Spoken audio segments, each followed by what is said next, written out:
excited to introduce Donovan to the podcast. Donovan, who I've met recently, so I'm super excited because normally I'll say like, oh, I don't know much about this person. Like I literally am just learning about Donovan right now. I just knew his success in business and a little bit about his background in the Army. So I'm super excited to hear that story. I'm sure it's going to add a ton of value into a lot of people's lives. And that's the whole goal here. So welcome, Donovan. Welcome to the How'd We Get Here podcast in Project Lean Nation, Mount Pleasant. Awesome. I'm excited to be here. So, man, let's rip it. So where you said you're from Orangeburg originally? I am. Yeah, I'm from Orangeburg, South Carolina originally, so not too far from Charleston. I grew up there. Again, I own Charleston TaeKwonDO. I started TaeKwonDO when I was 7 years old at a local rec center. Like a lot of people in martial arts, I just wanted to be a Ninja Turtle. So I was kicking and punching the pillows. My parents were like, we need to put this energy into something. I tried all the team sports like baseball, football, soccer. It just really wasn't for me. I just wanted to kick and punch. And there was a local rec center and just happened to be TaeKwonDO. So that's how I got into that specific art. That's pretty cool.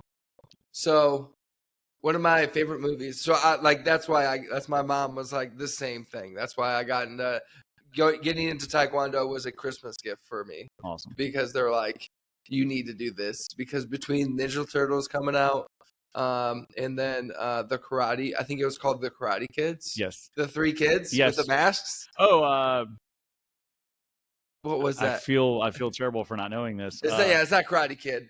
That's way off. Colt, Tum Tum, and Rocky. Yeah. Oh man. Anyways, I'm sure it's gonna come to us. But that movie was like, oh my gosh. So that movie really like steered me into like the weapons of Taekwondo. Yeah. Which I was like, man, I want some side. Don't know how to use them at all. Yeah. But then I got real into like bow staff and nunchucks and stuff like that. Awesome. And our school kind of did like. We would really focus. We would go to like regional events and stuff like that. I don't know if it's like similar in every federation, but we would do like a team like display, like choreographed, like breaking boards and all that stuff to music. And it was right when Mortal Kombat came out. Yep. So that was like the majority of everybody's music was like everyone the Mortal Kombat theme song, which is just still amazing to this day. It is. So yeah, man, that's super cool. Do you think it would be? You think you'd still do a martial art if that wasn't Taekwondo? I think so, yeah, especially at that age, not knowing. And it's something that we even tell a lot of people we work with in our industry, as well as the parents. As long as it's a good program, parents want their kid involved in good programs. Yeah. So for me, it just happened to be Taekwondo, but it could have been any martial art. I'd have been all over it. Like you said, we don't typically do weapons in like a traditional Taekwondo, but some do. So that would have been really cool to do as a kid, but I didn't have a lot of that growing up. Yeah. So and my experience was like a lot of form work. So every belt had its own unique form. And then as you progressed in ranks, there'd be more like difficult movements and stuff like that. Is that basically across the board? Yeah, absolutely. Yeah. So typically any martial art's going to have that exact framework. And that's exactly what we have as well in our locations. That's cool. So parents, like they were all about like getting you into sports and all that stuff? Yeah, absolutely. So super supportive parents. Once I got married, had a little girl of my own. My mom retired officially and then moved here to Charleston. So she lives in Mount Pleasant, which is great. She has a great relationship with my daughter. But growing up, mom and dad in the house, really supportive. We didn't grow up with a lot of money or resources, but they did everything they could to help me kind of achieve my goals. And I'll say even as early as 10 years old, I actually watched the Olympics, the 96 Olympics. And if everyone remembers, the girls stuck the landing in the gymnastics, even with the broken ankle. USA wins a gold medal. And I remember thinking, like, what the heck is going on? Everyone's cheering. My parents are in the living room cheering. And I was like, what's going on? My parents were saying, hey, this is the Olympics. This is the biggest tournament in the world. This is the best athletes in the world. And just growing up naturally with my parents, I like sought their praise, right? I saw like, hey, you're doing a great job. So that moment in time was like, I want to be an Olympian. And but it's funny because I think a lot of parents will hear their kids say big goals, lofty goals. My parents were like, awesome, let's do it. So they took me to the library the next week and I started reading books about Olympians and how they lived and how they trained. And even at 10 and 11 years old, I'd wake up early before school and go for runs so that I could practice Taekwondo in the evenings because that's what I thought Olympians did. Yeah, that's pretty cool. Yeah. I feel like a lot of people don't have that mindset at that young of age. As far as like every younger kid wants to do something big. Most of everybody, right? Right. But it's very few that like would ever wake up early. Right. Like I woke up early for football because if I was late, would, like everybody's running. You know, there's a consequence to that. Yeah. It wasn't until probably later in my life where like you take that ownership of, okay, if you want something, you're gonna have to figure out how to make it happen, even if it means like getting up and doing it before everybody else. Yeah, absolutely. And like you said, testament to my parents. I mean, there's mornings I'm sure that I did not want to do it, and they were like, "You said you were going to do it, so get up and let's go." Really? Yeah, my dad would sit on the porch and just watch me. So we had a street. It was a half a mile long street. So I could run to the end stop sign and touch back, and it was 1 mile. And he'd be like, "Hey, we're doing a mile today, or we're doing 2 miles or 3 miles," and he would just sit on the porch and time me. That's pretty cool. Yeah. So they kept you accountable to that goal. Absolutely. I'm like, so I taught middle school for 10 years. I coached at the high school level for like 8 years. And then I taught youth a lot, or coached youth a lot. And a big thing is parents keeping their kids accountable. Right. Right. Like a lot of times nowadays, I hate saying that. I hate saying the nowadays thing. It makes me, for one, it makes me sound really old. But it's really easy to pass blame nowadays instead of keeping somebody accountable to why they wanted to do something or what they were going to do it. Do you feel like your dad had a lot of that in him that you instill in your kids, or that like has really affected you in your life? Yeah, absolutely. I'm very I can be a very disciplined person. When I decide there's something I want to do, I'm very disciplined in doing the same thing. I always my team will say they would describe me as a person that can do the boring work. I can do the same thing every day. I can have the same meal every day. I can work out the same time every day. I can just be very, very consistent, which I think is ultimately my superpower. Even when I was competing, I mean, there's lots of people more talented, faster, stronger than I was, but I just didn't miss, right? Like consistency. So that helped me in my career. But as far as my own children, it's funny because my daughter has tried martial arts. She's tried dance. She's tried soccer. She's tried it all. And at first I was like frustrated, with her and then with myself of like, she's got to do something. She's 3 years old at this point. She's got to do something. Yeah. And then like talking to my mom, she's like, you didn't start till you were 7, almost 8. Like give her, like, you'll be fine. She'll be fine, So now she just turned 5 last month. So we're trying some new stuff, but I think it's important for parents to push their kids and hold them accountable. But again, at that age, it should be fun. Yeah. It should be fun for them. I was fortunate that I found something that I loved. I didn't want to try anything else. But I think it's for most children, let them do it all. Like let them do it all. Let them try all the sports and have fun at it. Yeah. Yeah. I vividly remember it was my 3rd year of playing football. And I was always like, back in Indiana, it was called Pop Warner. I don't know if it's still called Pop Warner. I know they have a bunch of different leagues now and stuff, but there was always weight classes. Right. And I was always the fat kid. I was always the kid that was trying to, like, everybody's going out to DQ. I'm eating salads and water at DQ, and everybody's crushing ice cream, Yep. And so that was my first 2 years. And that 3rd year, I was like, it was summer. We were in transition of like getting into a new house. And I was just like, I'm not going out for football this year. And like I'd always been like pretty good at it. And my mom was like, you're playing football this year. Yep. Yeah. And it was just literally, and I remember it. It's like, it was the laziness in me that I just wanted to like sit at home in the AC, watch the World Series, the Little League World Series. Yep. And just hang out. Yeah. And drink Cokes and eat chips, like and crush it. And my mom was like, no, you're going to play football. And that was the only time that I can remember them like forcing me that I had to like do anything like sports wise. Right. But thank God she did. Yeah. I had a very similar situation. It's funny. So my dad, very a good committed type of person. When I took my first class, I said, hey, I want to join. I love it. I want to do it. Free trial class. And I was like, I love it. I'm hooked. And my dad looked at me in the lobby in front of the teacher and said, all right, we're going to shake hands. If we sign up for this, you're going to get your black belt. You can't quit at all. Even if you want to, you're going to come here every single day until you get your black belt. And we shook hands, and I kept that promise. I got my black belt, became obsessed with competition and competing. But it's funny. So as I got older, I started getting to the point where I was traveling, around the world to compete. And like you said, my dad always said, if you're having fun and as long as you do your best, I'm okay. But if there's any point that this isn't fun for you anymore, you can quit. You kept your promise. You got your black belt, and that's all I asked of you. And I said, okay, cool. And I'll never forget. One day we're coming home for a tournament, and I got my ass beat. I got beat. This guy was better than me. I was in high school, and I remember going home. My dad's like, "What's going on? Like, what are you thinking?" And I was like, I don't know, man. I think I need a break. Like, I don't want to do this anymore. And it was funny. He drove for a couple minutes, and I didn't say anything because he didn't say anything, and he just looked at me and goes, "You're not quitting. You're not quitting. You're going to train harder, and you're going to fight that guy again." And it's funny because in the moment I'm like, you said I could quit. You said I could do this. But I'm really thankful years later, obviously, that he said, he was thinking to himself as a parent, like, you are good at this and you've put the work in for this. Now is not the time to quit. Yeah. And I feel like that's got to be hard as a parent, because like I feel like there's so many balances that you have when we're thinking about like athletics and success in athletics and expectations of parents of kids in athletics.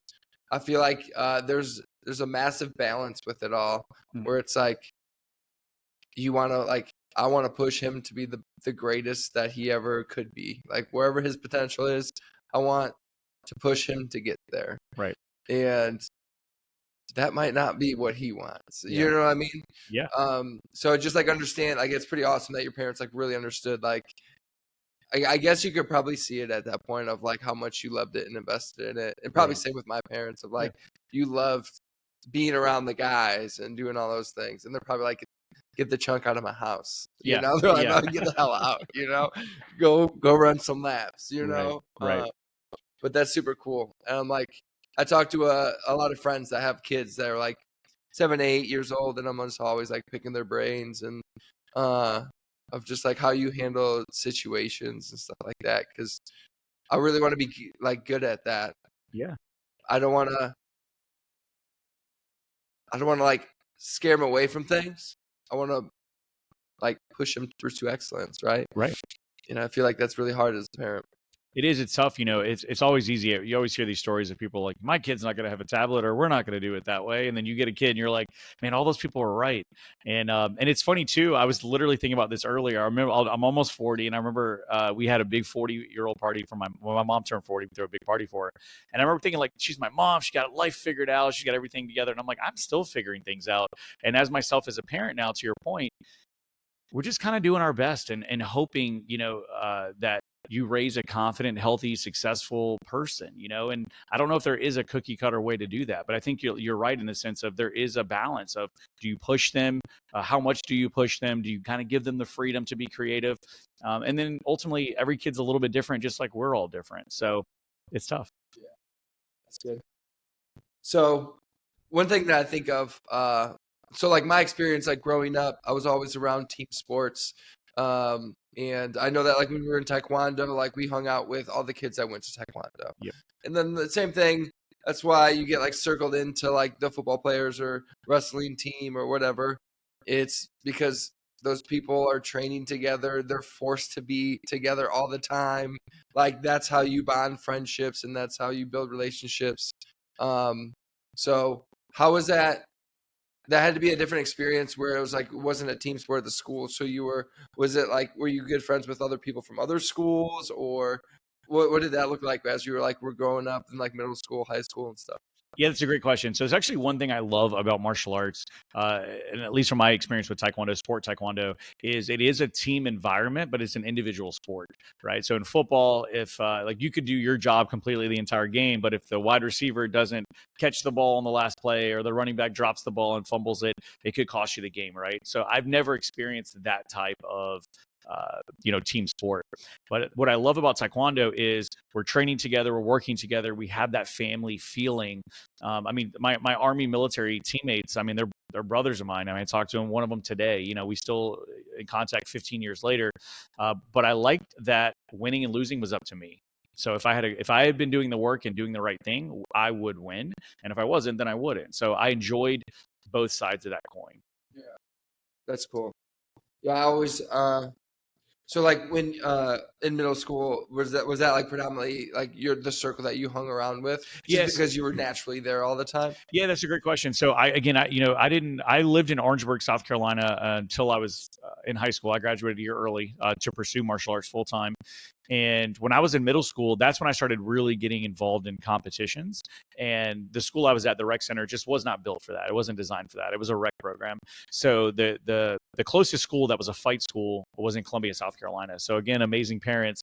They drove me to Columbia Monday, Wednesday, Friday, and Saturday. And how long ago drive is that one way? It's about 50 minutes each way. So 50 minutes. just shy of an hour each way. And I did that until I was 14. And then at 14, we found a school that was in Charleston, South Carolina. And we drove 3 days a week from Orangeburg to Charleston. I did that until I was 17 years old. That's crazy. Yeah. That's true commitment. Yeah. So again, on both sides, a commitment from a high school kid. So for me, it's again waking up early, working out in the morning, school, and then immediately, like I did my homework. All of high school, I did homework in a car. Like every week, I did in a car. I ate gas station food. Not that it's healthy, but that's how I didn't have time. Yeah. So I'd literally train and then drive home and get in bed just in time to do it all again tomorrow. But ultimately, my parents. I mean, I look back now as a parent myself. I'm like, man, like they sacrificed so much. Yeah, it's insane. Yeah. I feel like I didn't realize how your life completely like encompasses that one thing. Yeah. Like every decision, every place that you're going or leaving, it's all based off like your kid. It's insane. Yeah. So like what did your parents do? Like what did your mom and dad do? Yeah, so my dad did construction work. So my dad grew up, he was the oldest of 8 kids, and you're the oldest, you gotta work. So my dad, believe it or not, he actually never finished middle school. So my dad quit school in the 8th grade to get a job to start making some money to help raise his brothers and sisters. And then he joined the military at 16 just to get away from that situation. So dad did construction, just kind of his own company, like odd and end jobs, kind of a handyman, if you will. And then my mom, it's funny, most people didn't know what this was pre-COVID. My mom's in infection control, so she does epidemiology. Okay. So like a Dr. Fauci, if you will. So it's funny, growing up, people are like, what does your mom do? And now everyone's like, I know exactly what she does. Your mom's like, everybody's like, your mom's the same. Yeah, exactly. So yeah, she's actually she's retired now, but she still works on the side for fun. She's a consultant for the CDC, actually, still. That's pretty cool. So she just does it remotely from here? She does it remotely from Charleston, yeah. That's cool. And sometimes I'll have her go to like hospitals or doctor's offices to inspect with them and make sure they're all up to par and doing everything the way they're supposed to be doing it. But I will say both parents were very like type A people, very attention to detail. You make your bed when you wake up, you tuck your chair. Everything was very kind of militaristic. Yeah. Do you find little things that you do today the same way? 100%. Yeah. Absolutely. So you're still like making the bed every morning, pushing chair in, all those things? That's the goal. I'm fortunate now that I'm married. My wife makes the bed every single day. But as far as, just as simple shout out to my wife, Ashley. Yeah, absolutely. I couldn't do it without her for sure. But yeah, you're right. I mean, in the military, you turn the light on, you turn the light off. You open a cabinet or a door, you shut it, right? Like you tuck your chair in, you hold things with 2 hands. It's just very systemized. And I work really well in systems. Yeah. My dad's a Marine. Okay. I learned that nobody's an ex-Marine. Right. I learned the hard way. Yeah, you're not. Nobody's an ex-Marine. You're always a Marine. Once a Marine, always a Marine. And he still flies his flag, his American flag, his Marine flag in our yard every day. He's very structured like that. Gets up, got up at 4:30 every single day. And like he's just always doing something. He's just a man on like in move. Right. He's always got to be doing something, have something to do.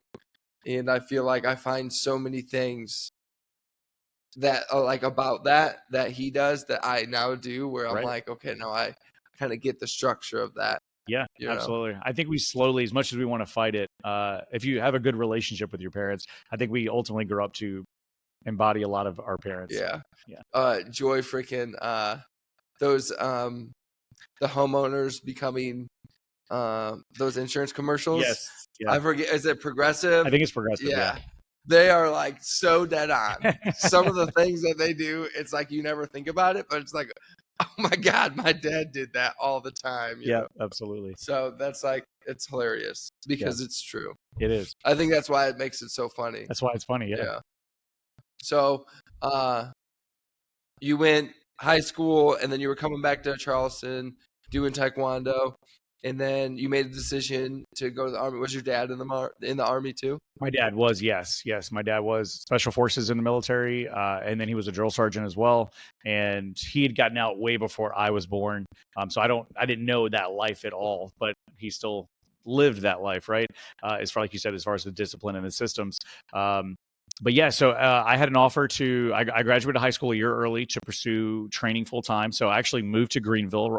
I literally graduated high school on a Thursday and I moved to Greenville on Friday. And I trained there. The goal was to train for 2 months for nationals that summer with the school up there. I did it. And I just loved it. I mean, I loved being able to train every single day. And at that point, again, very supportive parents said, all right, it's time to go to college. What's the plan? And I was like, I want to do martial arts full time. Like, I want to train and compete, try to make the Olympics. And I think I could join the military and do this full time. And I'd known someone that was in the world-class athlete program for the U.S. Army. So I connected with him and said, hey, what tournaments do I need to qualify at to be able to qualify for this program? And I was able to do that. And I joined the military right when I turned 18 years old. So first off, knowing that your dad is a very special human, special forces, the whole sitting on the porch, making sure you ran, right, it all adds up now. Yes. I connect the dots for sure. Right. So you were, the whole goal of getting into the military was to do Taekwondo for the Army. Yeah, absolutely. We'll say twofold, really. So one, like you said, love my dad, looked up to him, biggest supporter, biggest cheerleader I've ever had in my life. And so one, I thought, cool, well, he did this. This is something that I can do to follow in his steps. And it was just a bonus to be able to do martial arts full time. Most people don't know that you can do sports in the Olympics. A lot of people don't know that. When I was there, my time in the world-class athlete program in the Army, the Olympic boxing coach was a soldier. The Olympic wrestling coach was a soldier. There's typically 10 to 20 athletes every Olympic Games that are U.S. soldiers that get paid to compete and represent the United States military in competition. That's pretty cool. So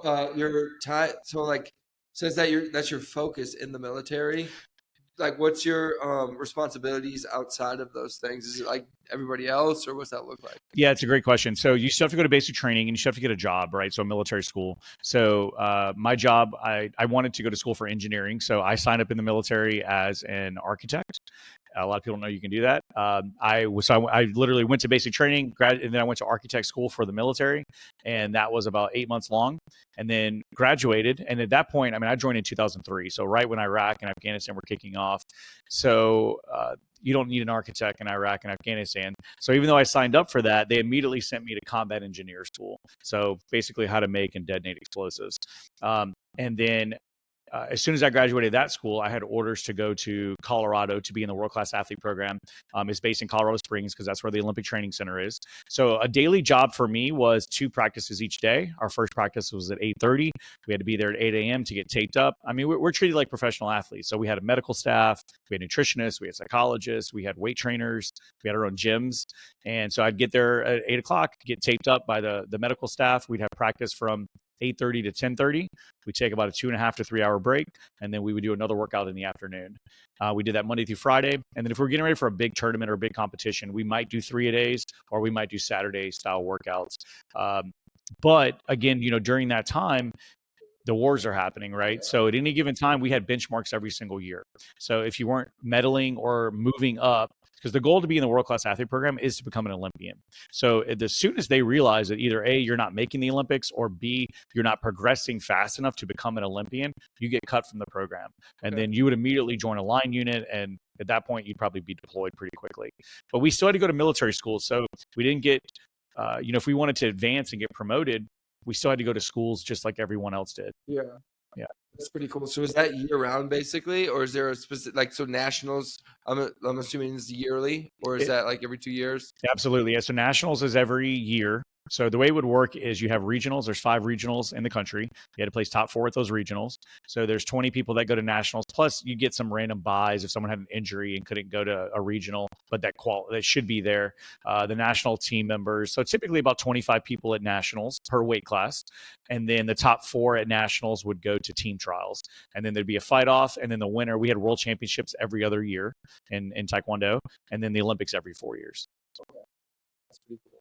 Yeah. So was it pretty like rigorous as far as like the weight training aspect? Did you feel like that was pretty like a pretty good like a structure as far as, or did you guys just have somebody that was like familiar with weights? No, it was hard. It was very hard. Yeah. One, I had a very, very tough coach for sure. As far as the Taekwondo aspect, he's just kind of, we always joke, I mean, you should have been a CrossFit Games athlete. Like, he's just crazy, man. Like, he would just go harder. It's funny, one time, true story, we're at World Championships in Germany, and he's in the finals of World Championships fighting Russia, and he tears his ACL. But he keeps fighting. He finishes the fight with a torn ACL, gets second at World Championships. And then we go back to, I remember driving him personally to the doctor to get it looked at. And they were like, well, the good news is your ACL is not torn. The bad news is it literally just ripped off the bone. But he just that's just his mentality, right? So he was our coach, very strenuous practices. But as far as weight training, I mean, we had, Olympic certified coaches that would coach us through that. The challenge for myself was, like you mentioned, there's weight classes. So for me, it's funny, I joined the military at about 125 pounds. I was competing at 127 pounds when I joined the military. That was the goal. Okay. And by the time I graduated basic training, I was 140 pounds. So and I was pretty lean at that point, about 5 or 6% body fat. So I was like, I can't cut down to 127 anymore.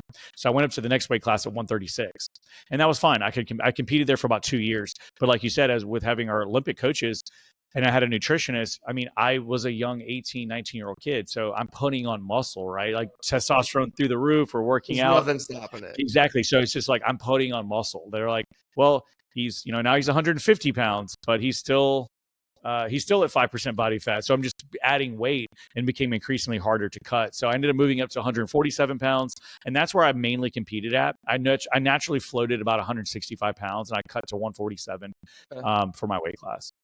So when you say compete, explain that. Yeah. So the way Taekwondo works, you do 3 rounds.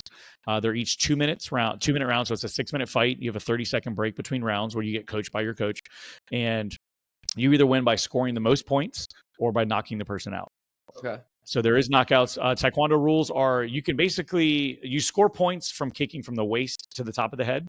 You can punch from the collarbone to the waist. So I can kick you in the face, but I can't punch you in the face. Yeah. I can kick you in the leg if we're both kicking at the same time, but I can't just kick you in the leg like a Muay Thai style kick. So the idea is to kick the trunk or to kick the face. Okay. So your whole goal is just to kick somebody's face. That is the goal. Taekwondo is the national sport of South Korea. So they showcased it, and then it became a sport at that point. And it became an official Olympic sport in the year 2000. And back then, it was 1 point for a kick to the body or 1 point for a kick to the face. Well, it's a lot harder to kick someone in the face. So why even take that chance if it's the same reward? Yeah. So towards the end, the last 3 years, I think I competed, it was 1 point to the body, 3 points to the face. Yeah. So they started making it more exciting for the fan base. That's cool. Yeah. That's how I remember it. I remember it like 1 point and then 3 points. I always remember like headshots with 3 points. Right. Yeah. Yeah. Yeah. And then, so like when you're sparring, is there equipment that you wear? Yeah, it's funny. Yeah, you can kind of look like a marshmallow man sometimes, but yeah, you wear arm guards, pretty thin arm guards, just protect the forearms because we do block when you get hit. We wear thin shin guards. We wear a mouthpiece headgear, and then we wear a chest guard called a hogu, which just means chest guard. There's a red and a blue, right? So red team versus blue team, or red player versus blue player. And but I always tell people, they're like, "Oh, you're wearing a lot of gear." I'm like, "Well, I've seen a lot of people get injured through that gear. Broken ribs is pretty common." Not that I was fortunate, but I guess, kicking someone hard enough, two different people, like a ruptured kidney. You hit someone in the backside really hard, you can rupture a kidney, you can break ribs. I've broken my arms through with it padded. I mean, there's some pretty strong people out there. Yeah, that's crazy. Yeah. So like, was that always what you were interested in? Like in the sport of Taekwondo, was the sparring and the combat? Absolutely. So originally I was both, like you said, the forms and then the sparring as well. It's kind of a 50-50 martial art, if you will. It's about 50% forms, traditional, about 50% sport. But forms is not in the Olympics. So again, once I turned around 12 or 13 years old, I went all in on becoming an Olympian was the goal. So I had to get better at fighting. Yeah. Do the forms change from like federation to federation? Like, is it different to get like a purple belt or the next level in each? Like, so like I did ATA, and then yours is World Taekwondo. World Taekwondo. Yeah, there's international Taekwondo, there's World Taekwondo, and then there's ATA. So they do all have their own forms. A lot of times, people, if you're into martial arts, you'll learn all of them just because you enjoy the arts. But there's 3 main sets of forms. Okay, that's pretty cool. So diving into the Army, man. So you were out in Colorado Springs? Yes. Yeah. And then what's that look like as far as like you mentioned something about like if you're not progressing, then like we're good. You're not a candidate anymore. Yeah. So what was your progression from like when you got there the first year you trained, and then maybe to that last year of like, okay, this is where I'm out. Yeah. So in the beginning, I was the youngest person on the team. I was 18 years old. Everyone at that point was probably 24 or older and a lot more experienced.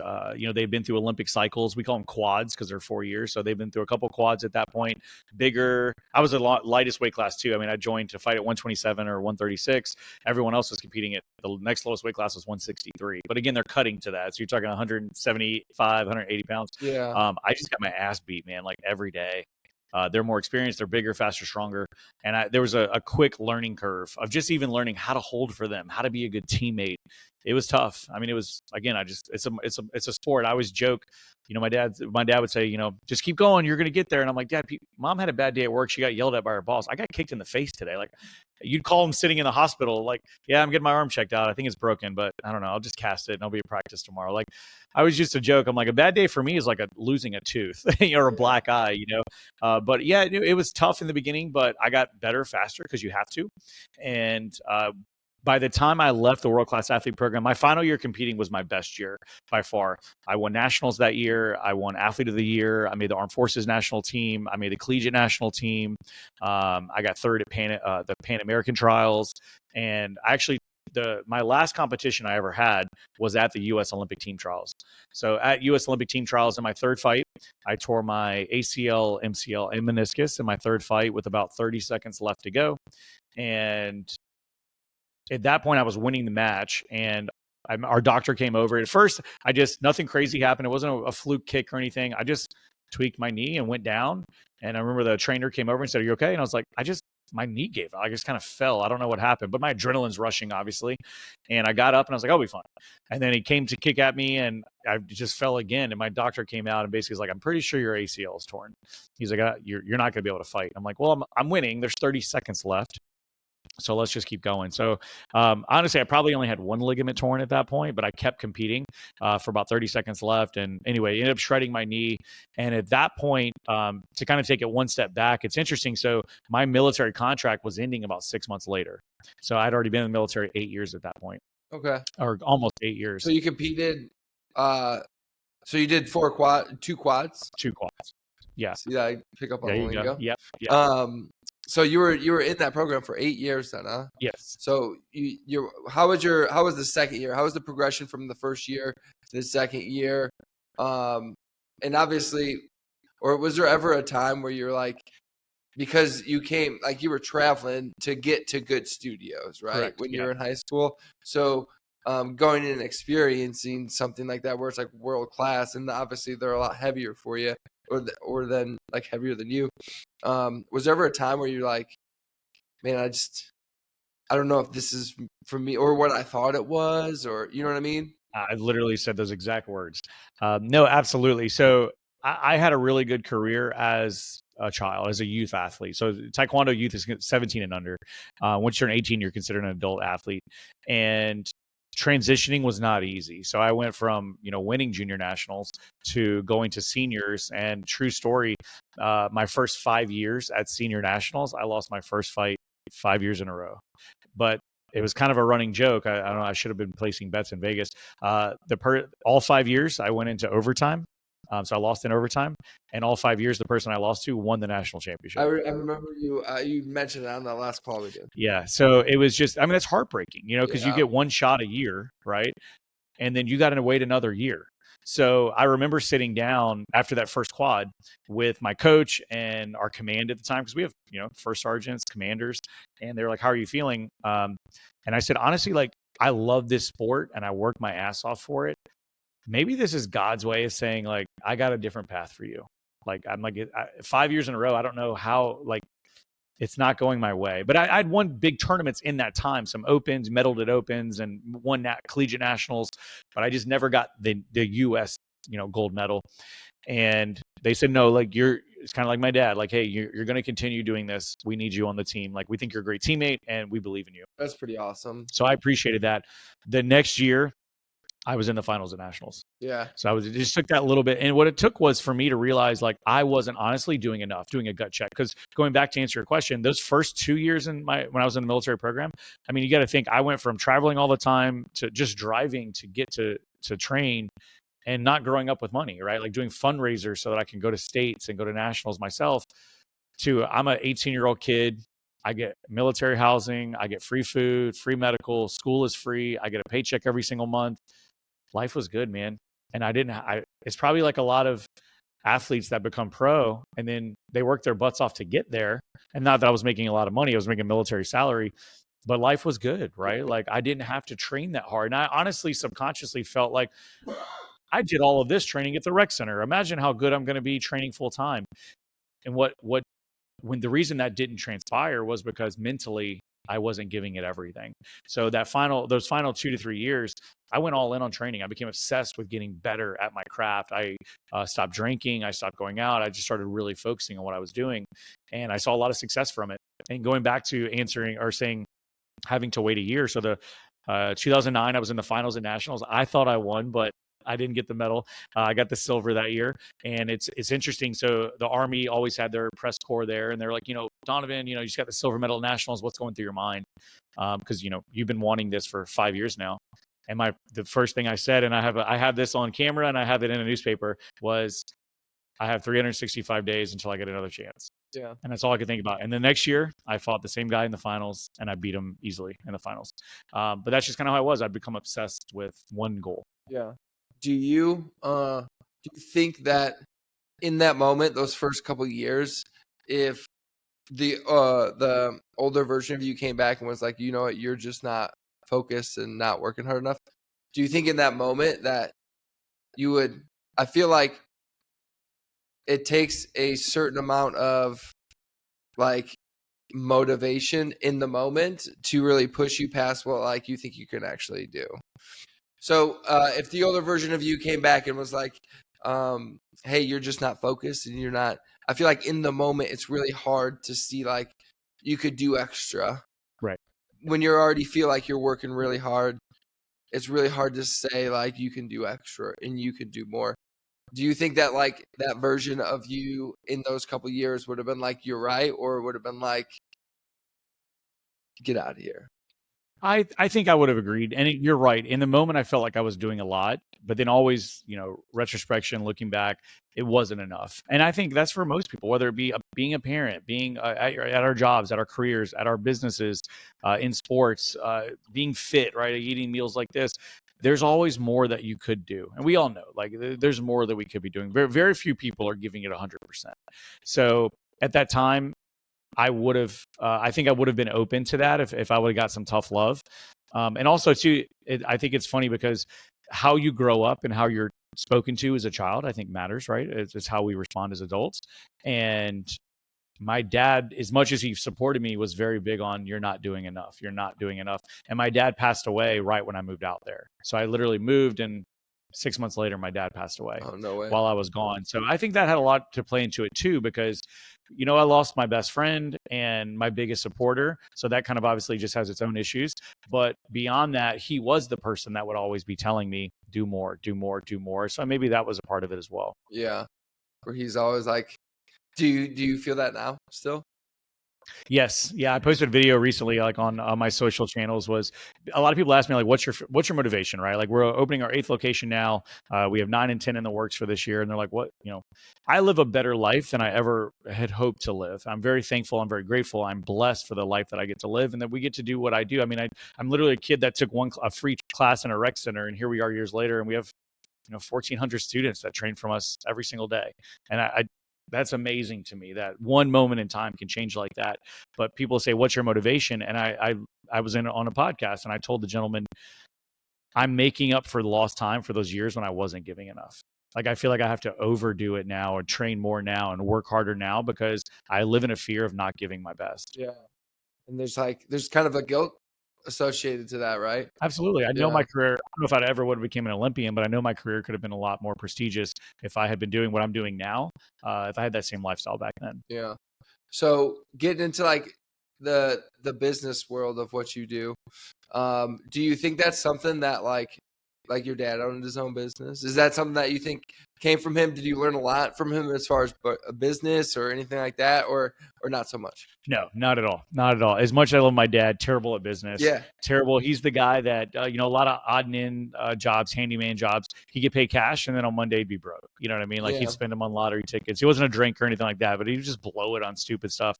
And growing up, the only thing I can remember my parents ever fighting about was money, right? Yeah. Because we didn't have a lot of it. And then he wasn't good with the little bit we did have.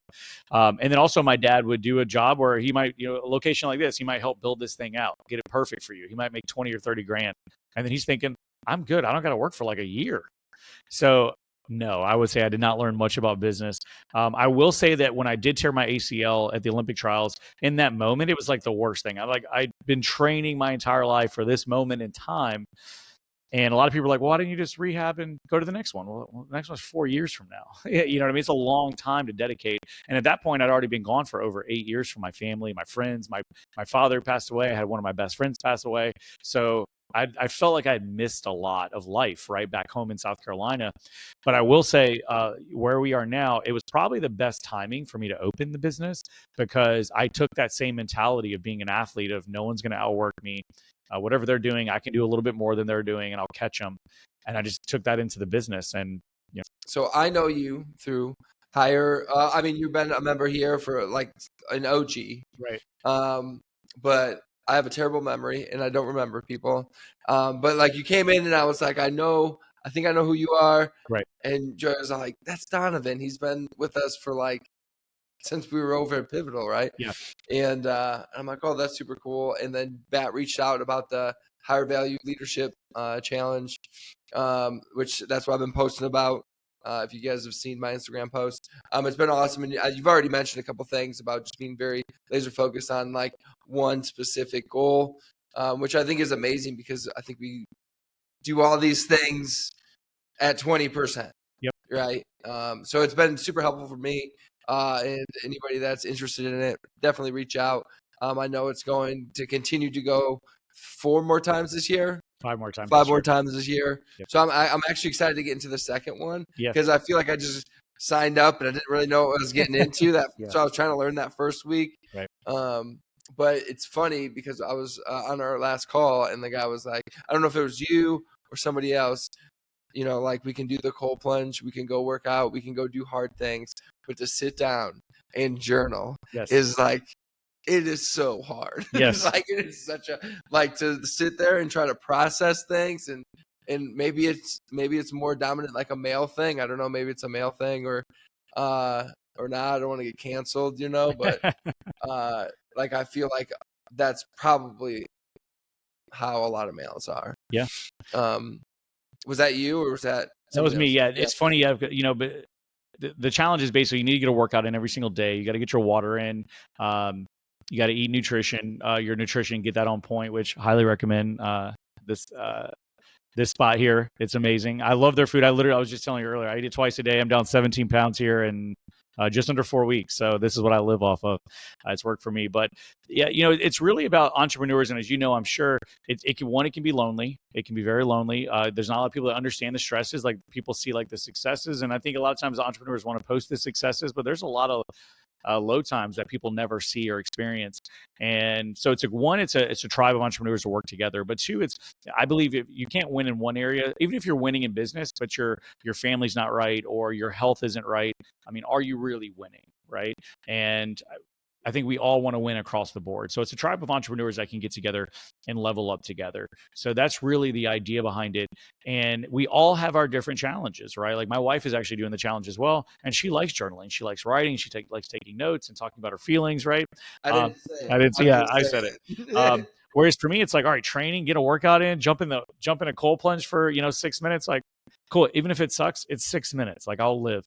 Whereas if I have to sit down and force myself to write and talk about my day, it's like, okay, well, this is a little bit tougher. So for me personally, that's the most challenging part. Yeah. Do you have you been pretty consistent with it? I have been. Yes. Yeah, I have been. Yeah. Like that's so next go round, like my goal is to, and that's the kind of cool thing that you guys do is like you keep on having them.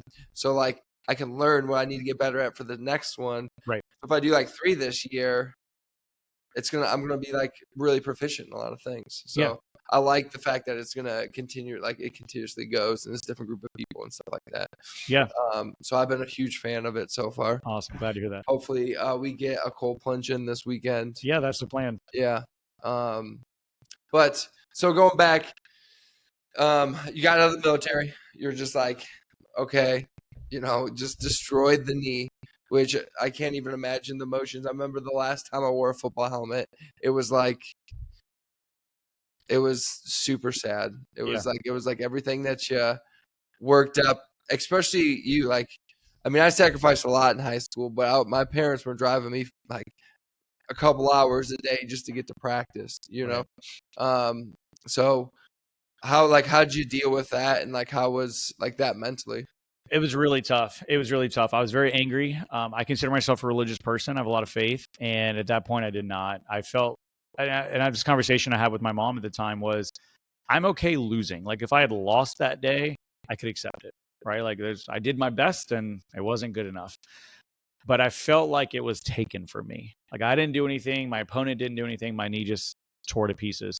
So I felt honestly angry at God in the sense of, why didn't you tear my ACL last week? Why didn't you tear it at practice? Why did I have to tear it at the biggest moment in history, or the biggest moment of my life at that point? Why did it have to happen then?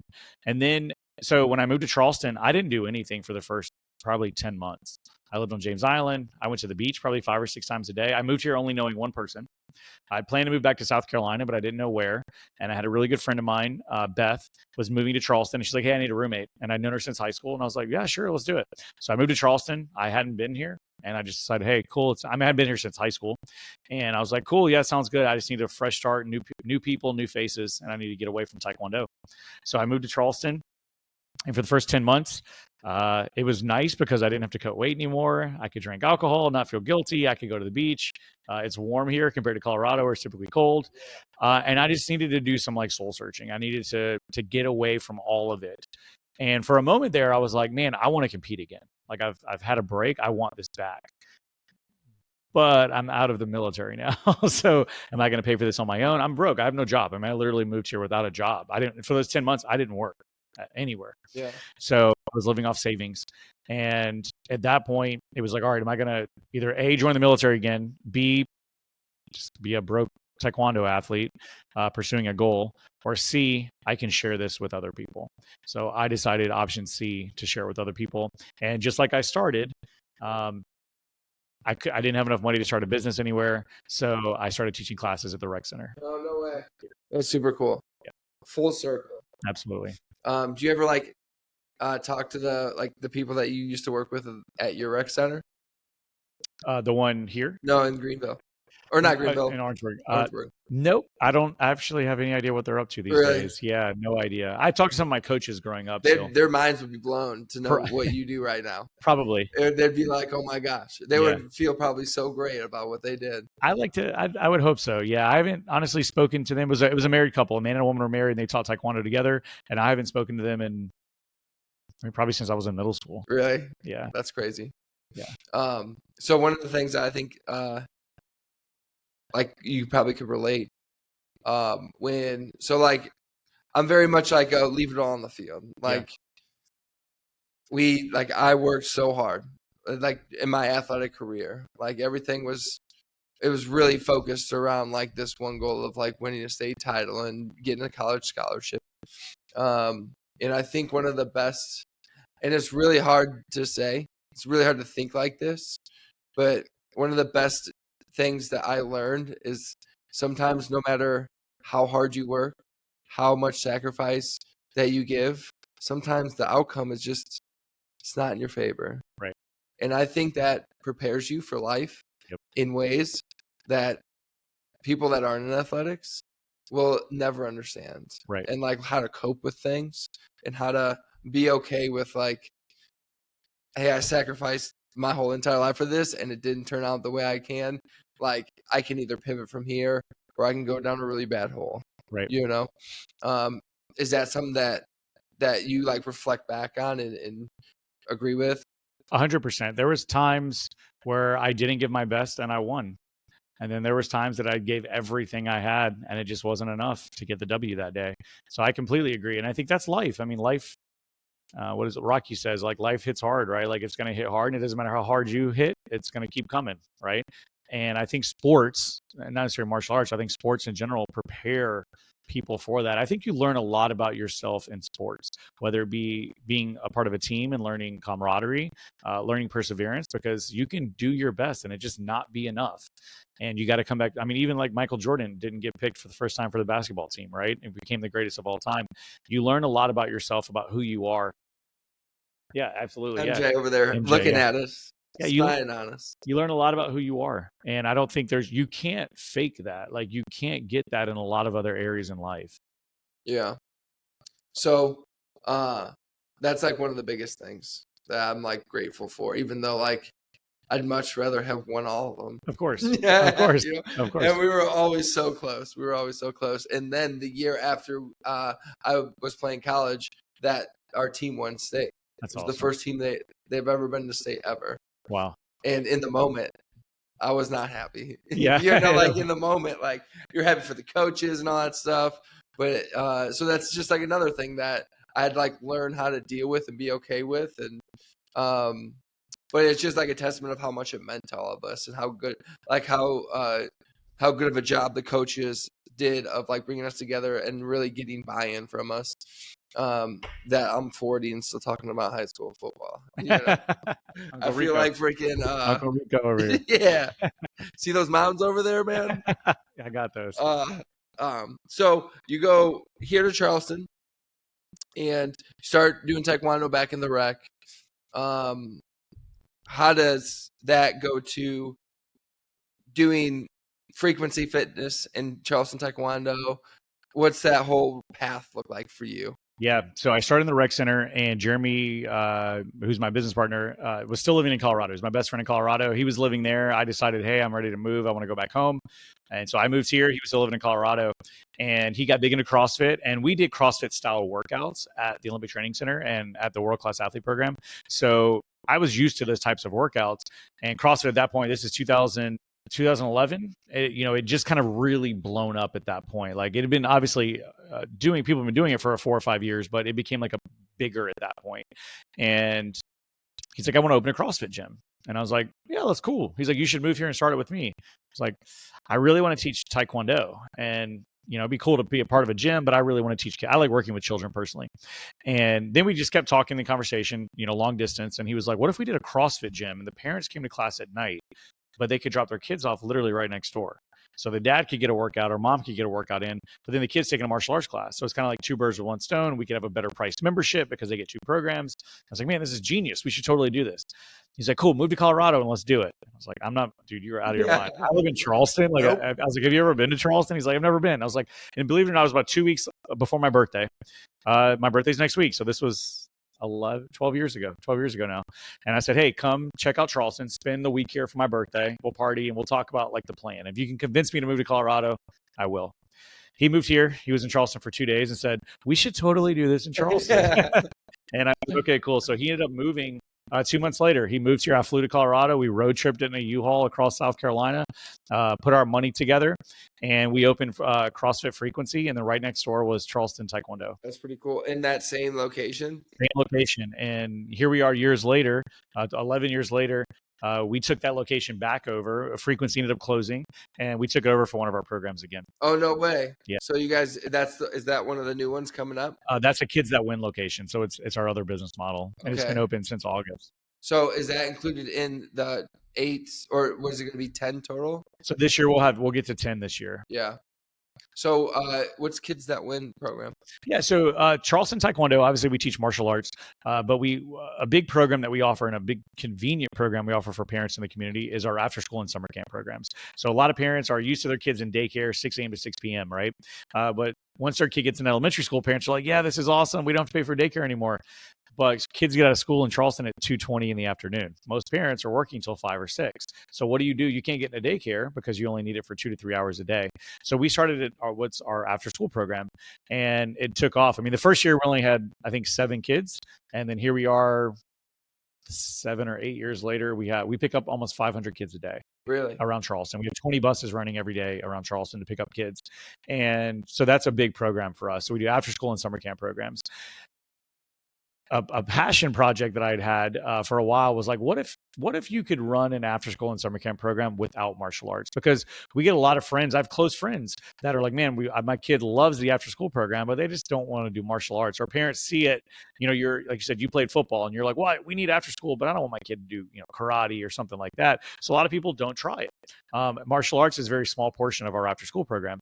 So I said, what if we started from the ground up, no core program, just after school and summer camp. Let's try it out. So August a year ago, we opened our first one. I got a great deal on the space, and I said, hey, I'm going to try this out. And I talked to my mentor about it. I was like, I want to do it, but I'm kind of nervous. I've never opened one of these. And he's like, cool. If it sucks, just turn it into a Taekwondo school, and you'll be fine. Yeah, right. I was like, all right, cool. So he convinced me to do it. We opened it, and it rocked. I mean, it did really, really well. And then, so that was August of 2022. And then this past August in 2023, we opened a second one. That's really cool. Yeah. So is it? So what do you guys do with the kids there? Like, do they come in and just kind of hang out, or is there any structure to it? No, there's a ton of structure. So that's our biggest selling point and why parents love our programs. We get voted best after-school programs every year in Charleston. And the reason why is because we're very structured. So what happens is kids get out of school at 2:20. We start our bus routes. Our buses are waiting on the kids when they get there. Or when they get out of school. So we pick the kids up. All the kids are back to our facility by 3 o'clock. And immediately we split them up by age. So the younger kids are typically kindergartners are together, first and second graders are together, third and fourth graders are together.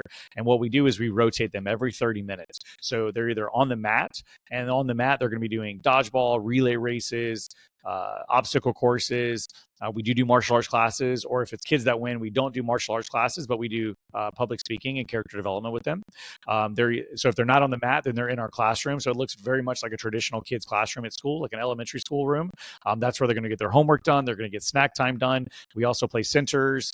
Every week has a different theme. So the week of the theme might be integrity, and we talk about how to have integrity, how to be honest. Why is it important to do the right thing even when nobody's watching? And these are just things that we're actively talking to our students about. And I think parents appreciate that. And then a lot of our schools have an outdoor playground as well. So they're going to get swing slides, soccer goals, basketball goals. They can be a kid. Yeah. So the cool thing about our program is every 30 minutes, they're switching from a physical activity to kind of a brain training activity. From your standpoint, think about it as a parent, you're here working. You have to pick your kid up by 6 o'clock. By the time you pick them up, their snack has already happened. Their homework's already done. They've already got some activities in for the day as well. Yeah. That's pretty cool. And then you can just be a family. Exactly. Go home, have dinner, be a family. That's cool. So, was that model, like with frequency, like the way that you explained that, as far as like, oh, the parents can come get a workout in? And I would have never really thought about that until you realize that how hard it is to find a place to go work out at because you have a child. Right. Was that like really successful for you guys, or how did that go? It was. So it did really well. The total spaces combined were 3,000 square feet. So TaeKwonDO was 1,000 square feet. Frequency was 2,000 square feet. And to be honest, both of the programs were very successful. And then inside of that first year, we didn't have room for any more people unless we added a lot more classes. So at that point, we decided to split off. Charleston TaeKwonDO moved to its own location, and then Frequency took over the entire space. So they both grew very, very quickly. And like you said, as a parent myself, there's times I want to get a workout in, but I got my daughter right now. Yeah. And some places will have child care, but our program, our design was we're actually going to work with your child during this time. Yeah, that's really cool. So going from that space to your first Charleston TaeKwonDO was the one that Legend went to last week, right? Yes. And he freaking loved it. Like Master Luke was amazing. Like everybody there was. So at first I was like, "What's a 3-year-old? Like he can't even get in a line." And by the end of it, like Master Luke had him like getting his feet together, like bowing the proper way, and Right. making sure that he was making eye contact, which I'm like, I love that. Right. So I was super impressed about it. Awesome. But that was your first location. Was that the one that you split off of Frequency? So believe it or not, yes and no. So we were right next door. There's I think Freedom Yoga Pilates studio right next door. So we moved into a 2,000 square foot space first. We were there for about 3 years, and then we were like bursting at the seams. I mean, our average classes were like 40, 50 kids a class, and we needed more room. So when that space became available next door, we expanded to that, and it's 5,500 square feet. Okay. And that was Unit 1? Yes. That's 101? Yep. Okay. So that one, super successful. What was the hardest thing that you remember about like going from the space that you were in, like splitting? Because you also like had you had partner, right? So it wasn't just on you. Like you had somebody to go back and forth on, and then you decide to shift and go solo on Charleston TaeKwonDO. And that's like it's I know how big of a risk it is, and you know you take on all that. Like, what was the hardest part of that process? I would say the hardest part, and it's probably the hardest part for a lot of people in our industry, is identifying other people that can come into our space and help us out. Yeah. Like you said, a little scary, taking on that risk. But again, back to being an athlete that was used to performing on my own, but in a team environment. I was still friends with all the Frequency team members and that staff there. So I felt like I was able to connect with them and still learn with them. But I liked that I was on my own and I got to make the decisions about how we're going to grow this thing and move, or how I was going to grow it and move it forward. But I would say the biggest thing was we kept growing. And next thing you know, it's like I'm doing everything. I mean, I went from having a partner that I could rely on to I'm having to be there at 9, 10 in the morning just so I can get the place cleaned up and looking professional. I'm a very detailed person, making it look really good so that I could teach in the evening times. So it was just really long days until I was able to identify other people that I could bring on and give them a career. Yeah. So from that moment, you build it out. It's crushing it. How do you market something like that? Is it just kind of word of mouth? And I guess you're going into it with a pretty good base from the old facility, right? Like what's that look like? Is it really just heavily like face to face, or what's that look like? Yeah, no. So we do everything. We always tell people we have a coaching program. We tell people to be omnipresent. So what does that mean? You got to be everywhere all the time. We want people, when they think of martial arts, or they think of after school, or they think of confidence or summer camps, to think of us. So what does that look like? Back then, even, and we still do it today. Facebook ads, YouTube ads, Instagram ads, Google ads. We're very present. We post every single day. People love seeing happy, smiling photos of their children. So we're very active with that. We run ads on all social media platforms. We're very big face-to-face. We sponsor every elementary school in Charleston that we pick up from, but Mount Pleasant, every elementary school in Mount Pleasant, we're a business sponsor with. We run fundraisers for their PTA program. So we'll do free parents' night outs. Well, we say free. It's the parents pay for the parents' night out at our locations, and we donate the money back to the schools. That's really cool. And then we do every year. That's smart marketing. Yeah, so the parents get to come try our programs. They do pay for it, but they are happy to come because they know. We do birthday parties every single weekend if we can. It's a great way to get 20 to 30 kids to come in our program that may have never known we existed. Yeah. We offer day camps for parents that you don't have to be in our program to sign up for day camps or summer camps. You can just sign up just for one day of camp if you need to. Another thing we do is we're big into charities. We sponsor a lot of charities across Charleston. We're always trying to find ways to give back. Typically, everyone knows if you call us, just let us know. I think Whitesides Elementary last year gave us a call and said, hey, look, we need someone to sponsor the sunglasses for the color run. I'm like, let me know how much you need and we'll cut the check. Don't worry about it. With just any way we can help out, we're willing to do it. I think you got to build that positive relationship in the community. Yeah. So not only do people know you, but they know, like, and trust you. And then we do a big fundraiser every year for MUSC Children's Hospital. And we've been doing it now 5 years. This will be our 6th year that we're doing it. We've raised about $165,000 for MUSC Children's Hospital that we've donated back. We don't make any money on that. It's a common question. People are like, so you make this much money, you raise this much money, then you take out your expenses. We do it absolutely for free. So we cover everything for the event and we give that money back. And it's like you said, things come full circle. We just did it because I thought this was something that we could help people in the community, like help our hospital. It's a win-win-win. It's great for our business to align with a positive company like MUSC Children's Hospital. Our kids can get excited about helping other children. And it's good for the hospital to get those donations. And then in 2021, we had a son born early, and he spent a couple of days in the NICU, and he ended up passing away. And I got to see firsthand what our funds had been going towards. So when our son passed away, the hospital, they paid for everything for us, and they took care of us amazingly. I mean, MUSC is an amazing hospital. They took care of us, and because of our situation, there was no fees involved. So it's good to know we got a handwritten letter from them saying, like, just so you know, we know you're a big sponsor of our hospital. This is exactly what your funds have been going to all along. Yeah. So it was pretty cool to see that. Yeah, that is pretty cool. Yeah.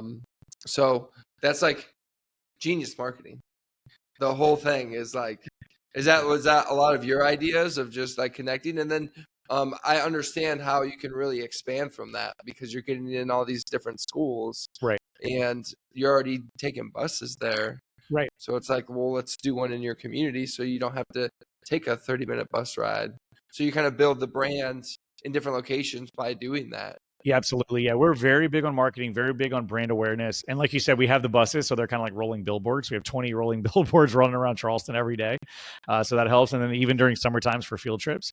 But you're right. I mean, I did not come up with all of that. I would like to say I was that smart. I'm not. Again, I'm a very systemized guy. So what I like to do is I always have at least one, if not two mentors I'm working with. And I like to work with, honestly, people outside of my own industry. I like to work with a lot of people that own large franchises, because I like to see how they do things. If you have 20 locations, or like I've worked a lot with Bedros Keuilian. He's the founder of Fit Body Boot Camp. I think they have over 600 locations worldwide. I've worked with them for 2 years and basically said, tell me everything I don't know. So I'm a sponge when it comes to it. I would not classify myself as a very creative idea person, but if you tell me what's working, I can do it over and over. Yeah. 6 years ago, I'm like, hey, one day you're going to own 20 little buses and you're going to chart kids. You're going to chart kids around Charleston. Like, what do you say to that? I would have laughed. Right? I would have laughed. That's amazing. I joke all the time with like just friends I've known me from high school. I'm like, I got 20 minibuses. Yeah. I never thought that'd be a bullet point on my resume. If you could just get them, like if you had a cribs, if you ever do like if they bring MTV cribs back, if you could just bring them all back into your garage. Yeah. And you're just like, yeah, here's my castle. Well, it's funny because years ago, I don't know how long ago, it was probably 6 years ago. At that point, I think we had like 5. And I remember standing in front, just taking a picture like front of 5 buses. Like, we made it. Like, we're doing big things. And now I'm like, we have 15 more now. That's crazy. Yeah. So when was that decision? And I'm sure it probably wasn't easy, right? It probably made sense. But I'm sure it was a pretty risky one as far as like cost and liability. And I can't even imagine like insurance wise what all that looks like on the business end. What was like the reason to pull the trigger of like, was it the initial model that you were thinking in your head, or is it just something you had to like pivot to? When I first teaching what I was doing, in Colorado, training full time. So it was very sport based. And then we realized, well, not a lot of kids, especially in Mount Pleasant, a lot of parents aren't open for their kids getting kicked in the face regularly. So we said, hey, how do we create a more of a character development program that uses martial arts? And that's really what we went all in on. And I'd really never wanted to run an after school program at the time. I'd heard of people doing it, but honestly, I didn't know anyone that was doing it successfully. And then I found out about a guy in Virginia. I believe he's in Virginia. He basically had a course. It was $500 to buy a course. And he's like, hey, I run a program that has 300 or 400 kids. I can't remember how many kids he had. But he had ran a very successful program, and it was $500 for the course. And I remember thinking, I'll pay $500 to figure out how he does it. Not that I necessarily want to do it, but at least I'll know. Like, here's how a successful one is ran. And I just sat down with my team and I said, hey, everyone has to watch all these videos on this course for the next week. And we'll meet next week and talk about it. And afterwards I was like, we got to do this. Like, this is a great idea. This is a need. Martial arts is a want. Like, you want your kid to do martial arts, but if things get tight, might have to cut that, right? Whereas if your kid's in school and you work every day, you need someone to pick your child up from after school. You need someone to watch your kid for summertime. So I said, man, this would kind of insulate our business a little bit from challenges. So we decided to go all in on it. And it was funny. So this was probably May timeframe, and we had to get ready for August with school coming back. I was like, we start pre-selling this thing. So we ran a survey with our existing members and said, hey, would anyone be interested if we offered an after-school program? Probably 30 people said, yeah, we'll do it. We're all in. I'm like, okay, cool. Well, then July 1, I'm like, okay, like send out the contracts to these people, get signed up, let's do it. Crickets. No one wants to do it, or no one responded. And I was like, man, like everyone was, heck yeah, I'm all in. And then now it's time to sign the paper and no one wants to do it. So it freaked me out. So I was like, well, I guess we're not doing the program. Well, then August rolls around, the first week of school. All these parents are like, cool, are you guys doing the after school program like you said? I'm like, no, you didn't respond to our emails. And they're like, no, we need it. And I was like, should have done it. So we opened our first after school program. We waited because now it's too late to start it because we didn't know how to do it. So I waited until January of that year. We started January, and that's why that January we only had 7 kids. So we got 7 kids to do it January to May, because the thing is, it's like a daycare. Once you figure out what your kids are doing for after school, you're not switching. So we had 7 kids from January to May. That next August we had 30. The next August we had 80. The next August we had 150. And then we started opening other schools. Yeah. So were you like, where do I get a bus at? 100%. Right? Where did you ask around? You're like, where's my bus guy? Yeah, no, literally. I mean, it's just you ask in Facebook forums and groups. And again, I bought that course, so he explained what they do. Oh, okay. Like as far as like purchase them and stuff like that. Right. Yeah. But he was in a much better financial situation than I was at the time. Yeah. So he's buying them brand new, customized. They got like TVs on them. And I'm like, I need like a used bus that can, that is safe for the children, obviously, but like the lowest price I can get here. It's safe and it works. It works. That's all I really need. So we got our first bus, and then another one and another one. And like you said, you just kind of figure out the model over time. I mean, like you said, this sounds crazy being an adult now. But I'm like, I got a bus guy. I got a guy in Florida. That's my bus guy. That's all. I got to take my bus guy. Yeah. Franco the bus guy. Shout out Franco. Florida buses. I got a bus guy. I need a bus guy. I don't know why, but sounds like something you might need. Yeah, you never know. Yeah. Because maybe in like 10 years, my future self is like, you're never gonna guess you're gonna own like 20 buses. Yes. And you got to be open to it. Life changes and you got to be open. And I'm like, compliments to you, because I mean, I think it seems like throughout that business of how it started, it seems like you're really good at adapting and pivoting and then just rolling with it and just making it work. From the frequency to like even that idea, I think is really cool. So shout out to you and Jeremy for even coming up with that, because it's such a good idea. And then going into, your own studio to the after day or after school stuff. Right. It just seems like those were almost all pivots, like within your business model. Yeah. I never thought about it that way, but I think you're right. You're right. And again, I think it's just kind of my innate DNA or the way my parents raised me. I'm not sure, but when I link onto something, I got to go all the way. Like I have to give as much as I possibly can. And I become obsessed about it. And I think you're right. So every time we made those pivots in my mind, it was like, this is it, And again, when we started the gym, I mean, I'll be honest. I mean, I had $10,000 to my name. By the time I left Colorado, moved here, lived for 10 months on my own without a job, I had $10,000 and that was it. But that was to open. I mean, as you know, that's the down payment, the deposit on the lease. That's to paint. We did everything. We put the flooring down, the paint on the walls. We did everything. There was no option. It's actually funny. I always remember the story. Jeremy and I were painting one day in the Infrequency, and he was like, what would you do if this doesn't work out?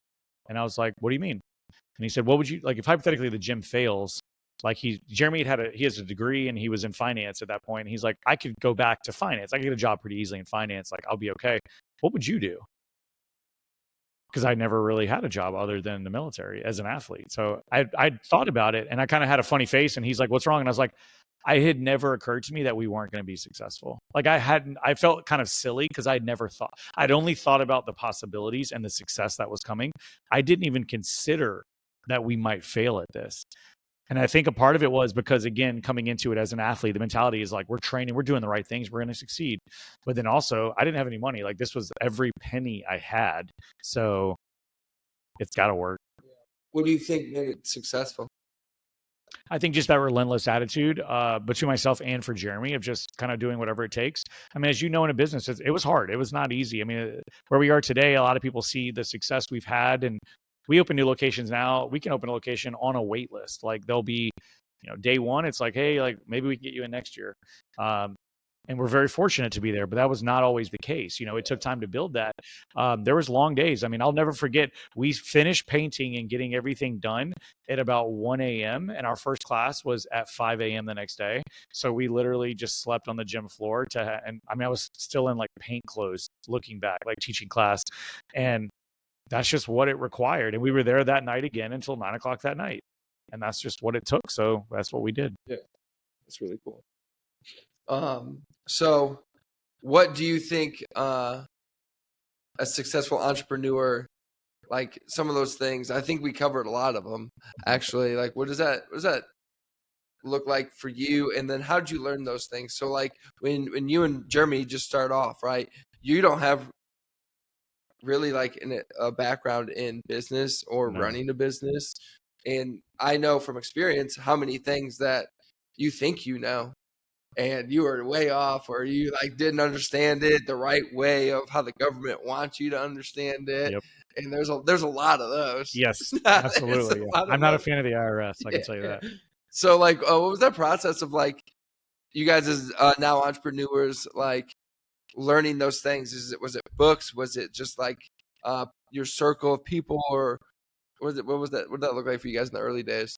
A little bit of everything, a lot of reading, reaching out to friends that were entrepreneurs already and saying, hey, if you told me a book to read, if you had one book to tell me to read, what would you tell me to read? And just going to the library, didn't have to couldn't buy them. Went to the library, renting books or taking books, borrowing books, and reading those. YouTube was my best friend, learning everything I could. Even to this day, I probably spend at least an hour a day on YouTube studying. And it's not like for entertainment. I mean, it's pure studying every single day. I read every single day. And then I'm very fortunate, again, to this day, I have mentors. I have 2 mentors I'm working with right now. But even back then, and again, testament to a good buddy of mine was an athlete, martial arts athlete that opened his own CrossFit gym in California. They were super successful. And I said, what do I need to do? I want your results. What do I need to do? And he said, you need to get a mentor. Here's my mentor. You should work with him. And I was like, I can't afford that. It's $250 a month. And I was like, I can't afford that. Like, that's more than my cell phone payment. That's more than my car insurance.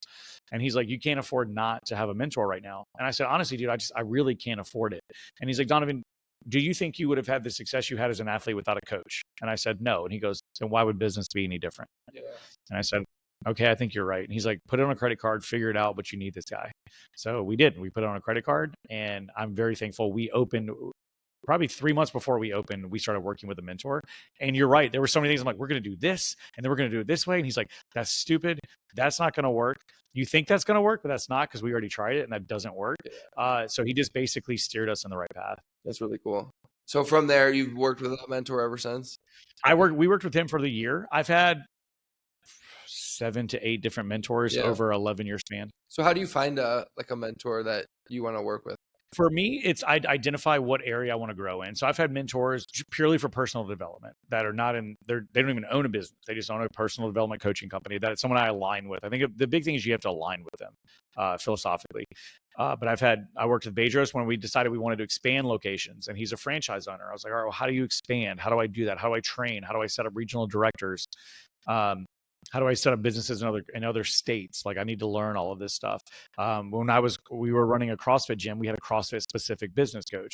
When I decided to go all in on the martial arts, I got a martial arts business coach that I think he had like 80 locations at that time.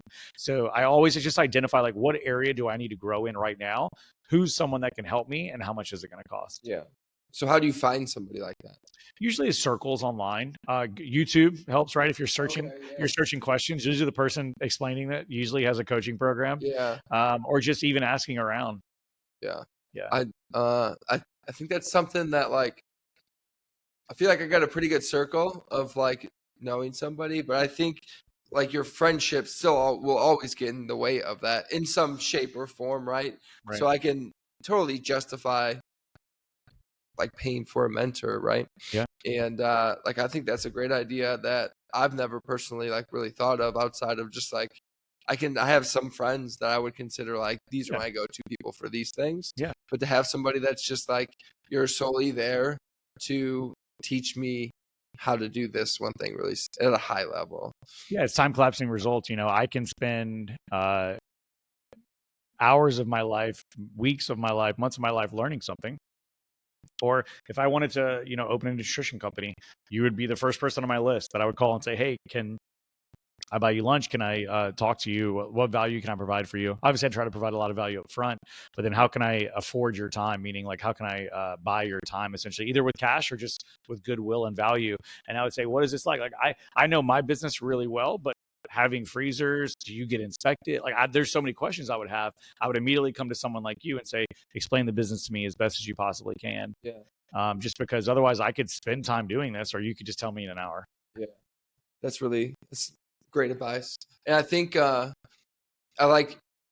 we have to seek those things out though. You know, it's not like they just happen. No. I mean, I'm sure every now and again you'll run into somebody. But like I feel like you have to constantly be seeking for those things. And I feel like this month and with their challenge, like there's been specific things that I've been speaking a lot about. And because I'm doing that, like a lot of things in that realm are coming into play. Yeah. Just because I'm like, if you're not talking about it with people and you're not speaking it, like it's just pushed away so far. Yeah. And that's why I posted a quote, just of like you have to change your mind, you have to change your speak, you have to actually believe what you're talking about. Yeah. And I feel like throughout this challenge and throughout this month, that's like one of the biggest things that I've gotten like from that. And I'm gonna tell you what it is after we get off the podcast. I can't do any spoilers right now. Okay. But I'm super pumped about it.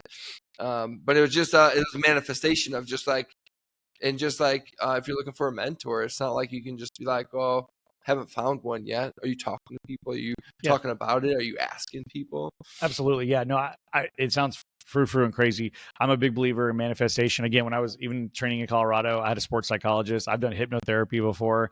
I don't know if it all works or not, but one thing I will say is if you 100% believe in something, you can make just about anything happen. I think you can turn a lot of ideas and thoughts into reality purely by acting, thinking, speaking it into existence. Because once you start talking, it's even funny too. So a year ago, I should tell people, they're like, I mean, yeah, we're going to open 3 locations next year. And they're like, how are you going to do it? I'm like, I don't know, but I'm just going to keep saying we're going to open 3 locations and things will, I just really, truly believe, and this might sound crazy, I believe when you act like it's going to happen and when you talk like it's going to happen and when you can see it, like visually see it happening, in my life experiences, they've all typically happened. The things that I really believed in. And here we are. We're actually going to, I mean, we're opening 3 locations this year. I think it's just kind of a testament to it. I think you have to believe, man. I think you got to believe. I don't know another way to say it. You got to believe. So let's talk about, how'd you meet your wife? Yes, a crazy story. So, or not that crazy, I guess. But so I was still coaching at that time. I had some athletes competing. We had a tournament. There's 2 separate nationals in Taekwondo. Down here in Charleston? We met here in Charleston, but I had athletes I was coaching here in Charleston. We had to fly to Florida for a week, and then I came home July 3rd of 2015. I came home July 3rd, and then I had to fly out July 5th because we had another nationals in Texas. So I was gone for a week, came home literally flew in, home for a day, flew out, and then went to Texas. And I had a buddy who was like, hey, I'm having a 4th of July party. And I was like, dude, I just got in. Like, I gotta do laundry. Like, I gotta fly out 6 a.m. on July 5th. Like, I'm not coming over. He's like, dude, it's July 4th. Like, come over. What are you doing? I was like, all right, fine, I'll come over. So I got there. My wife had just accepted, she lived in Charlotte. She had just accepted a job here in Charleston at MUSC and didn't know anyone in Charleston. And her friend was like, hey, I'm coming to Charleston for a 4th of July party. You're moving there. Why don't you, she's like, I have friends there. Why don't you just come with me for the 4th of July party? I'm going to come back July 5th and you can at least meet some people since you're moving in like 2 weeks. And we met that day, hit it off, and we've talked every day ever since then. Funny story. My wife, I didn't really believe in marriage. I dated girls, but I had never really I always heard the term, when you know, you'll know. And at that point I was in my early 30s and I was like, I don't really know. And I'd never felt that way before. So for me, it was just like not really something I was ever interested in doing, was picking one person for the rest of my life. And then I always tell, when I met my wife that day, I was like, I met her that day. I said, I knew mentally I was going to marry her. And in less than about 4 weeks later, I told her that we were going to get married. Really? Yeah. And then I proposed in right at 10 months. That's amazing. So, yeah. So how long was it before she moved down there after that party? About 2 weeks. Okay. So it wasn't that long. It wasn't too long. Yeah. Yeah. And that's, that was in 2015. 15. Okay. That's pretty cool, man. That's a good story. Yeah. It's crazy, like the butterfly effect of everything. I love like going back in those types of stories and being like, what if she didn't yeah. What if like she got a flat tire or come into that party and it's just like you never met her? Everything. I mean, it's so funny, and I always tell people this. I can literally trace my life back, every great thing in my life, just about, to Taekwondo, to that one class at the rec center, because I met a lot of great friends. Luke now, who teaches at our location where your son trains, we met through Taekwondo, right? So it all stemmed from that one class, and then now we work together. Torrin, who runs our second location, was one of my athletes. Steven, who runs my third location, he worked at a school that I worked at, right? So all those connections there. And then, but beyond that, even meeting my wife. So the person that said, hey, you should come over for this 4th of July party was one of my adult students that said, hey, you should come over today because it's only one day. Come hang out for a little bit. You don't got to get crazy. Just come over. He was a Taekwondo student, and I met my wife through him. So I'm like, everything in my life is literally traced back to one moment in time. Yeah, it's amazing. And I feel like a lot of us probably, I don't know about that specific to one thing. Right. Like that's pretty amazing. Yeah. I was going to say everybody could probably trace it back to like at least one thing. Yeah, probably. But not all from one thing. Yeah, exactly. And maybe I'm pushing it together, but I'm like, all right, I met my wife through someone through Taekwondo. I met all my team members through Taekwondo. I met all my best friends, like Jeremy. When I met Jeremy, I moved to Colorado when I was 18 years old. Jeremy was in he did Taekwondo, not with us, but Jeremy was in a wedding for a teammate of mine, and I was in the wedding, and that's how we met. And then next thing you know, he's my best man 15 years later. That's cool. So much about circles, right? That's like a huge testament of like who you spend your time around is like, that's going to be your people. It's like, it's pretty cool to like look at it in that lens. Absolutely. And then, and so you guys have a 5-year-old daughter. She's going to be 5. She just turned 5 in December. Okay. Yeah. So how was becoming a dad? And what were you, 35? I was 34 at the time. 34. Same. Yeah. I was 34 too. Yeah. That's what I'm talking about. Absolutely. So were you guys like trying? Was it like, oh, hey, like what was that experience like for you as like becoming a dad? Yeah, it's fun. I got to get it. So again, I met my wife and knew I loved her and wanted to be with her. And I was like, we're getting married. We're doing this. We got engaged in 10 months. We got married in 10 months. And then 10 months later, we had our girl. So it was funny. I remember sitting on the couch one night and being like, I'm ready to have a family. Like I want to have a child, a kid. And she was like, are you sure? Like we've only been married. My wife's in her 20s. And she's like, we've only been married like less than at that point, it'd been like a month or 2 months. And I was like, I want a kid, man. Like I'm ready to I want to be the dad. I want the family. I want it. And she's like, okay, let's do it. And we tried. We got pregnant. I can tell you the day we got pregnant. It's very specific. But so we had our daughter, and it's amazing, man. Like it's so, like I said, it makes me even think about my parents differently because of the experiences that I have now with my daughter. Just like what they sacrificed for me as a child. I love something I thought I never wanted, be it marriage and even kind of being a parent is I love it, man. It's my favorite thing. I would give up everything else in my life. And that's the one constant that I can't live without is my wife and my daughter. Yeah. I think of like, if I had a dream of what my life would be and like, I'm in it. Yeah. You know what I mean? That's awesome. And it's all because I'm a dad. Like, I love my son. Yeah. Like it is so fun. I mean, obviously love his mother too. Love you, Joy. Of course, yeah. And just like being able to do that like together. And it's like, I tell Joy all the time, I'm like, I'd have another kid if they came out at 2.5 years old. Yeah. Like the first 2.5 years, man, is like, it's tough. It's a grind. I always say like you're in the trenches, man. Absolutely. It's tough. I mean, being a parent's tough. You always hear it's the hardest and most rewarding thing you'll ever do. Yeah. And it is. I really do. I don't know a better way to describe it. Yeah. Is there anything specific that you've learned about like being a father or being a dad that's like helped you as just like a human being, like a man? I'm a lot more empathetic. So with my mentality of kind of becoming obsessed, it's like I can be very selfish. I can be very like this is my time. I need to be focused. I need to learn this or put this work in. And I have a great wife that supports me. But after one, she helped me out a lot with that. When I first met my wife, I worked 7 days a week. And then I went to 6 days, and then I went to 5 days. And it was interesting. So again, I was still working at the time teaching. So I get to the school around 2 o'clock, and then I get off at 8:30 at night. Well, my wife works a normal job, so she'd get to work at 7:30, 8 o'clock, and get off at 4. So we wouldn't see each other. I mean, she'd leave the house at 6:37, and I'd get home at 8:39 at night. So we wouldn't see each other. So we'd only have Sundays together. And then it was all right, we had Saturdays together. And then it was like, oh, I'm going to take Mondays off too. So she basically said, like, look, like this is not working. Like, I love you. I want to be with you, but I don't ever see you. And we live together. So she was the catalyst for me. It was great because it forced me to create a better business that could operate without me, systemize it. But as far as being a dad, I have a lot more empathy now. I'm learning a lot more about women, having a little girl. My daughter and I, she is stubborn. So we have that in common. When she wants something, she is obsessed with it. I think probably a lot of kids are that way. But she is the opposite. She does not like structure. She likes creativity. She wants to color and paint and dance. We dance every single night to Disney songs, and we have to do it. But it's not a structured thing for her. Even in martial arts, she's done soccer, martial arts, dance, gymnastics. She does it until it gets to the point there's a lot of structure, and she's like, I'm out. I don't want to do this right now. And she's just super creative. So it's forced me, one, to be open to other ideas and learn more about women and about kids. But I just would say I have a lot more empathy for just people in general. Yeah. Was that because you're like somebody that's highly structured, right? Like your day is pretty structured.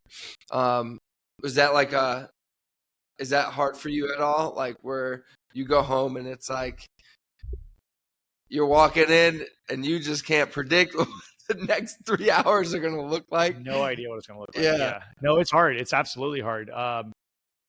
But it's fun, it's like I to be honest, like you said, because she's my own blood, she's my daughter, and I love her so much. I do it for her, and it's amazing. I can't complain about it. But for anyone else, I probably would not do this. Live this way. Like this isn't gonna fly. No, this is not gonna fly.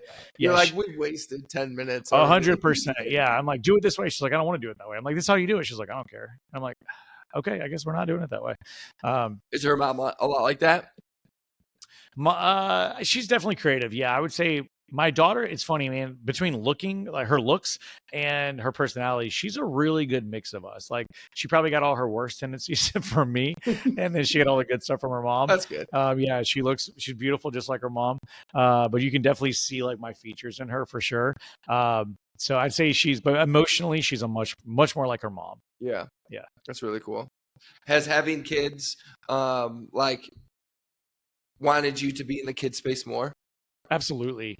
Yeah. I've always loved kids. So it's even funny if you ever look back, you kind of go through your papers when you were a kid, your homework and stuff. I wanted to be a teacher when I was a kid. When I was in elementary school, like, what do you want to do when you grow up? Everyone's like baseball player, pro football player. I'm like, I wanted to be a teacher. I love working with people. I love working with children.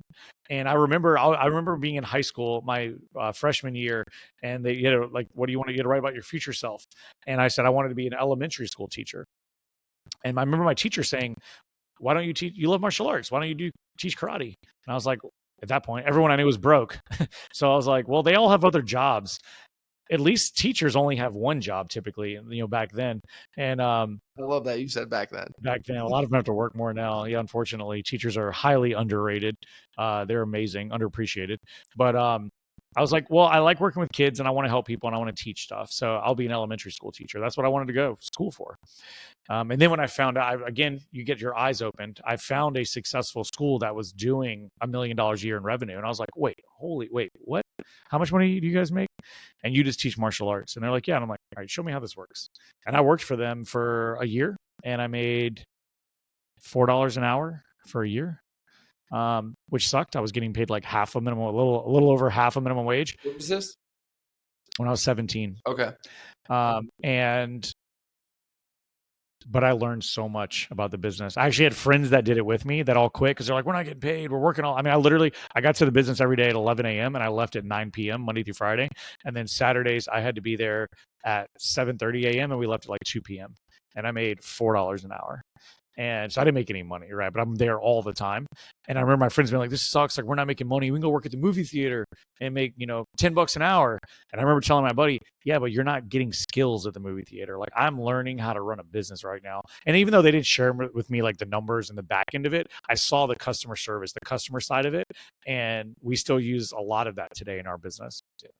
One of the coolest things that happened. So we took Legend. He did 3 classes. He was sick this week, so he couldn't go this week. But by that Thursday, we got a letter in the mail from Charleston with a handwritten note. Like, I thought that's a great touch. Good. I'm glad to hear that. That's really cool. So I appreciate that. Yeah, thank you. And I love that. Is that something that you guys do for everybody that comes in every lead? Absolutely. Yeah, we say thank you for coming in, and we're excited for you to be here. We send out birthday cards. We send out a handwritten Christmas card to every family at all of our locations. That's signed by every team. I refuse to get like pre-printed cards. They have to be handwritten and they have to be signed by the staff. Yeah. We send out birthday cards, Christmas cards, anniversary cards, welcome cards, and then we send out what we call attaboy cards or good job cards. When they do something well, when they get a new belt, they have a big milestone achievement, we send cards for all of those. That's pretty cool. Yeah. Makes people feel really good about themselves for sure. And it's part of family. I really look at what we do as the Charleston TaeKwonDO family. Like, it's part of our family. A lot of people ask, why do our members stay long? And how do we, how do you get members to stay longer in your facilities, or how do you get staff to stay? We've had one full-time staff member leave in 11 years, only one. I think it's a big thing is you have to treat people like family. I always tell people the difference between a gym and what we're trying to build is people quit gym memberships, but people don't quit family. Yeah. So if you make them feel like family, they'll always be there. Yeah, that's really cool. Yeah. That's awesome. So, I mean, I feel like that's a great way to wrap this up because that was like golden. Absolutely. So hopefully, like, your story was amazing, man. I really appreciate you coming on and telling us all about the experience of Donovan and just like knowing you in these first couple weeks. I'm excited to hopefully keep this relationship going and learning a ton from you. I just really appreciate you coming on and listening to our story and listening to your story, man. No, thank you. I appreciate you having me, and I'm excited to again continue to connect and learn and grow together. So thank you for having me. All right. Awesome.